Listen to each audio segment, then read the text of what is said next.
Bienvenido, Claudio. Gracias, Celio. Buenos días a todos. Un placer tenerte aquí. Bueno, a ver, el planteo y la propuesta de esta mañana es el carácter pragmático del presidente electo. Hablamos, por supuesto, de Alberto Fernández. Y te propongo que para comenzar conociendo este carácter pragmático del presidente electo, hablemos de dónde viene Alberto Fernández. Bueno, para hablar de dónde viene, lo mejor que podemos hacer es a dónde llegó. Porque si Alberto Fernández no fuera un pragmático puro, no estaría donde está como presidente electo y como el candidato de Cristina. Porque si hubiera tenido dogmas o banderas o principios por defender, no hubiera acordado con Cristina después de las cosas que dijo de Cristina, de las cosas que dijo del gobierno de Cristina y por las razones que se fue del gobierno de Cristina. Por lo tanto, primera manifestación que advierte Cristina, que Alberto es capaz de pasar de esa intransigencia absoluta a estos acuerdos que lo llevaron al lugar donde está. Entonces me parece que lo primero es esto. Lo segundo, que es evidente, es que todo peronista que se preside tal es un pragmático. Es decir, los dogmas son laxos, claro. Tienen que ver con las realidades sobre las que asumen. Ahora, Alberto tiene una diferencia con sus antecesores, porque sus antecesores en el gobierno, los presidentes peronistas, han sido transgresores. Y Alberto, como dijo Horacio González, se viste como un porteño viejo, pero a veces también piensa en criterios mucho más conservadores o en criterios que también tienen que ver con su formación de abogado, que son más de apego a ciertas normas, y no como Menem, como Kirchner o como Cristina, que la transgresión era su norma.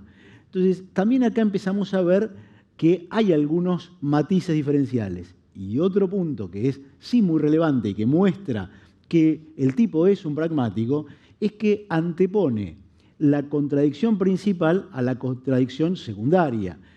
¿En qué se ve? Bueno, ¿vamos a comernos 6 años más sin llegar al poder? Dice, no, esto no es viable. ¿Cuándo se da cuenta de esto? No se da cuenta cuando empieza a caer el ciclo decreciente del macrismo. Sí. Él se da cuenta de esto en el ciclo ascendente del macrismo, en diciembre, después de las elecciones en las que Cristina pierde en la provincia de Buenos Aires y pierde con 2 candidatos de poca monta, para decirlo de alguna manera. Diciendo, claro, exactamente. Las legislativas. Y ahí es cuando se acerca a Cristina. Entonces, esto lo que hace es mostrarlo en su total dimensión de un pragmático. Un pragmático que además lucha por el poder para otro, que construyó siempre poder para otro y que lo recibió desde ese lugar. Es decir, Alberto además es un líder en construcción. Todavía no es un líder.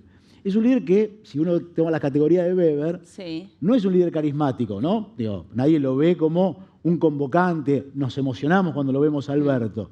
Al contrario, y él hace gala de cierta racionalidad. Es un líder tradicional, heredó de alguna manera el poder, lo tiene, pero lo tiene que construir. Y en esa construcción, que es la gran duda, ¿él qué va a hacer? ¿Una síntesis de todas las contradicciones internas? ¿O va a ser el vértice sobre el que entren todas las presiones que llegan a ese lugar en una coalición con tantas contradicciones internas? Ahora, Claudio, este peronista pragmático que, según bien definiste vos recién, crees que no es un transgresor, a diferencia de Menem, Kirchner, ¿no podría llegar a ser un transgresor puertas adentro?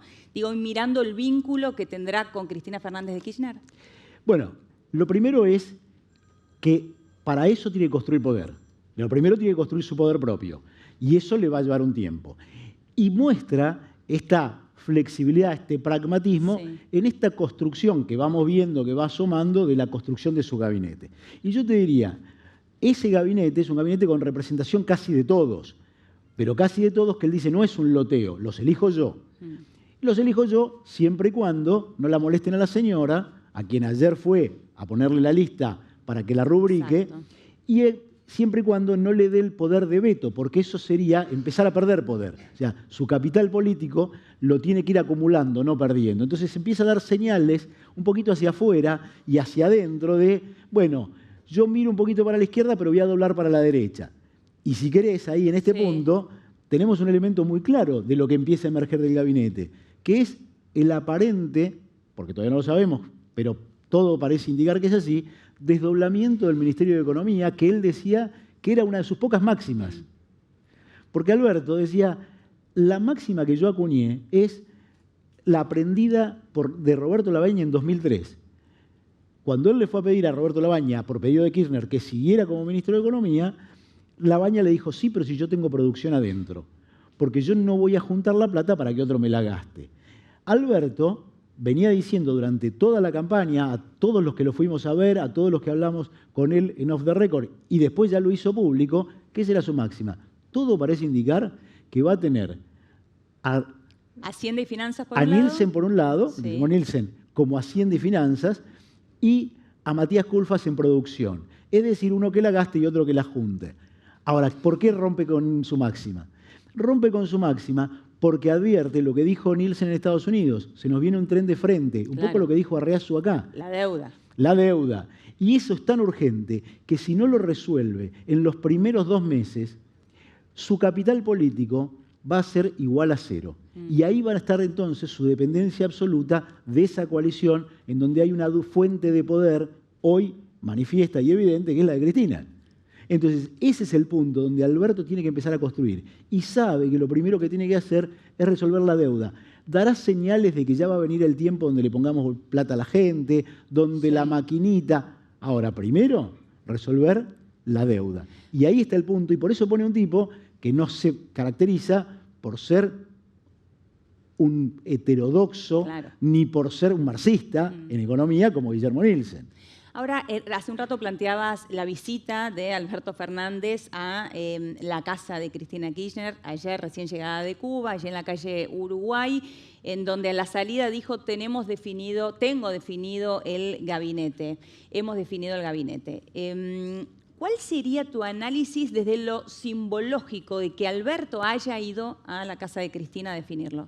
Bueno, primero está muy claro que la fuente de poder sigue siendo Cristina, hasta que él no se siente y él empiece a acumular poder y él empieza a manejar resorte del poder, él tiene que preservar esa fuente de poder. Claramente lo asume y lo admite y lo explicita y lo escenifica, todo junto. En un solo acto, él va, no espera nada. Él estaba a 150 kilómetros de Buenos Aires ayer, descansando, tomándose tiempo, afinando el lápiz, mirando no solo el gabinete, mirando embajadas, mirando cargos como el del procurador, distintos cargos que él tiene que llenar. Inmediatamente, cuando terminó de afinar el lápiz, se fue a Juncal y Uruguay a que la señora refrende y también a escenificar eso. Es decir, es mi gabinete, pero yo acá tengo mi garantía. Mi garante de esto, para muchos, hacia adentro sobre todo, es esto. Ahora, hacia afuera, también es una señal. ¿Por qué? Porque si Guillermo Nielsen, que para muchos le provocará escozor hacia adentro del kirchnerismo más duro, Cristina lo avala, le dice, bueno, tengo este aval. Entonces este juego, que también muestra el pragmatismo, no tengo problema en mostrar que a lo mejor soy dependiente si esa dependencia me habilita la construcción de mi propio poder, porque la fuente de poder, el sol del que yo me nutro, sigue siendo este. Entonces, mientras él no construya ese lugar, eso no lo puede dejar de hacer. Y ese lugar lo va a poder hacer. Y esto es lo que claramente le transmite a Cristina. Lo próximo que viene es el tiempo de Alberto. Sí, siempre y cuando Alberto tenga éxito. Porque la máxima del peronismo es, primero, acudo siempre en auxilio de los vencedores. Y segundo, te acompaño hasta la puerta del cementerio. Nunca entro. Adentro jamás. Por lo tanto, si no tengo éxito con lo que yo hago, alguien va a venir a decirme, está muy bien, el gabinete lo armaste vos, las políticas las decidiste vos, ahora sentémonos y repartamos de vuelta las cartas. Esto es lo que Alberto tiene que evitar y esta es la urgencia que tiene. Ahora, Alberto dejó claro que uno de los sectores o de los grupos de los cuales se va a nutrir son los gobernadores, también dijo lo propio de los sindicatos. ¿Qué pasa con la relación con la Iglesia? Bien, súper interesante. Primero que con los gobernadores él tiene una alianza fundamental porque es parte de los equilibrios internos, ¿no? En esta coalición donde hay 4, albertistas, puros, gobernadores, cristinistas, puros o más impuros, y masistas. En ese espacio donde él tiene que convertirse en esa síntesis de todo esto. Por el otro lado, le empieza a encontrar una fuente de apoyo que es originaria también, que es la de la Iglesia. Tanto es así que gran parte del comienzo de un vínculo con Cristina empieza con una visita que él le hace al Papa. Él va a ver al Papa a principios de 2018, y esto me lo cuenta él en una comida pocos días después donde viene encendido en defensa de Cristina, y a mí me sorprendió porque yo hablaba con él y él era un crítico. De pronto me lo encuentro con un encendido defensor de Cristina. ¿Cuándo viene? De una visita que hace al Papa porque comparten el dentista con el Papa y a partir de él se vincula y lo va a ver. En esa charla él vuelve diciendo que el Papa está indignado por el lawfare, la persecución a los líderes populares, etcétera, etcétera.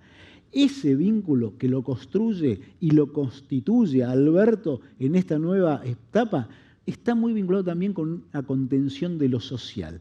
Y es muy interesante lo que pasó ayer, porque ayer Víctor Tucho Fernández, arzobispo de La Plata, gran ideólogo del Papa, el hombre que piensa en términos teologales lo que el Papa no alcanza a pensar, sin ningún tipo de consideración respecto a las cualidades intelectuales de Francisco, simplemente es un hecho. Pero es un hombre que representa al Papa, lo que dice el Papa, sale y le dice dos cosas, porque todo lo que titulamos es le marcó la cancha con el aborto, ¿verdad? Sí. Pero del otro lado dice, podemos estar codo a codo en lo social. Es decir, reconoce la Iglesia y el máximo hombre que representa al Papa en la Argentina, que es Tucho Fernández, que están codo a codo en algo. Es decir, volvemos a lo mismo, a ese principio marxista de contradicciones principales y contradicciones secundarias. Ahora, que están codo a codo en lo social, eso también se vio cuando no esta última mesa del hambre, sino la anterior, la Facultad de Agronomía. Exactamente, en donde estuvo allí el titular de Cáritas, que sabemos que tiene un rol importantísimo en la Iglesia y la pastoral católica, social, ¿no? un gran peso y una gran llegada. Es decir, en esto también Alberto juega entre esas contradicciones con criterio pragmático. La Iglesia me sirve.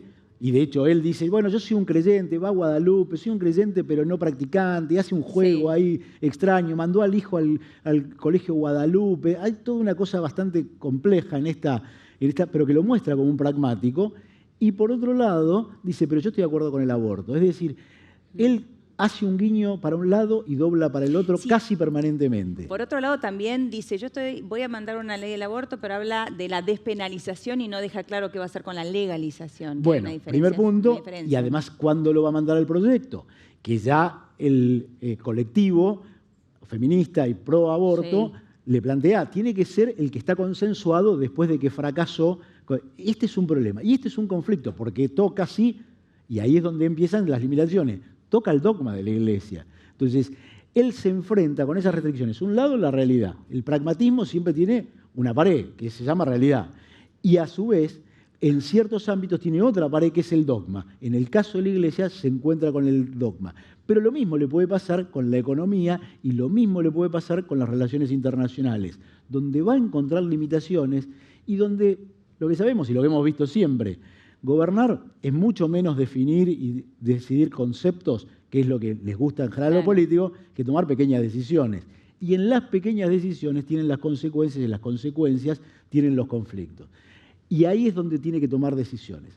Ese Alberto es el Alberto que todavía no vimos, porque hasta ahora él siempre trabajó para los que resolvían los conflictos. Porque hasta ahora el Alberto que nosotros vimos siempre es el que le dio un mensaje para todos para llegar al 48%, porque tiene ese vínculo tan particular con todas esas patas donde él se apoya que le permite jugar un poco en cada mesa. Cuando empiece a tomar decisiones, empezaremos a verlo.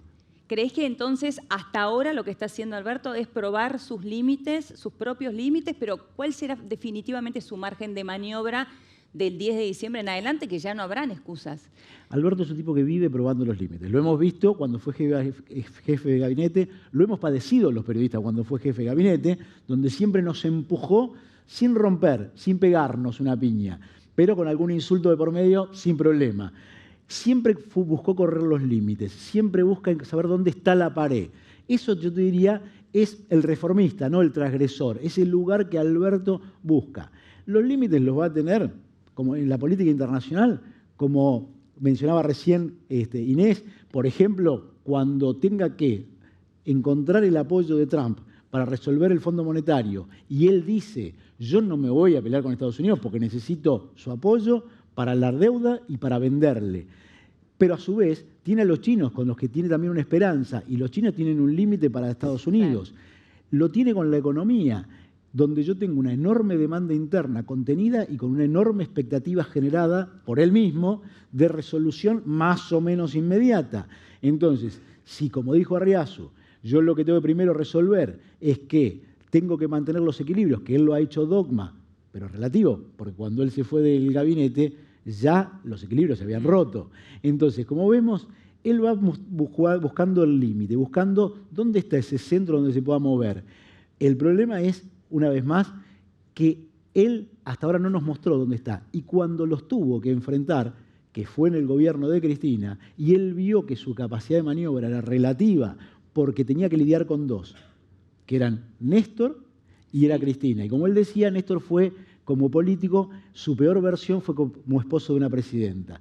Cuando él tenga que dirimir entre dos poderes y entre algunos trilemas, en donde tiene que optar por dos y dejar uno afuera, lo vamos a ver porque todavía ese Alberto no apareció.